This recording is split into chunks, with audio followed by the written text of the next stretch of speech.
প্রতি বছরের মতো এবারও জাতীয় ক্রীড়া দিবসে বিশিষ্টদের সম্মাননা জানাবে শিলচরের খোঁজ। এবছর খোঁজের চতুর্থতম সম্মাননা আসর।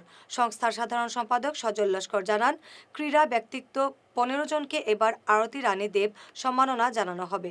আগামী 29 আগস্ট বিকেল 3:30 তারাপুর প্রথম পল্লী ক্লাবে এই অনুষ্ঠানের আয়োজন করা হয়েছে।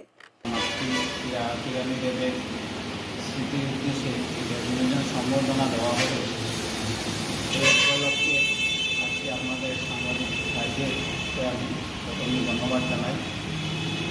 আমি নিজের যে সম্পাদক সজল লস্কর মহাশয়, ওনার ব্যাপারে দু চারটি কথা বলছি। ওনাকে আমার খুবই ভালো লাগে, ছোটোবেলা থেকে দেখে এসেছি। উনি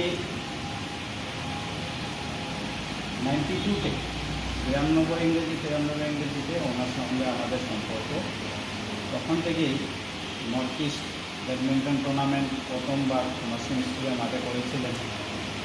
আমরা ওনার উৎসাহিততা দেখে আমরা অনেক প্রেরণা পেয়েছি। সামাজিক কাজকর্মে ওনাকে দেখে অনেক কিছু শিখেছি। উনি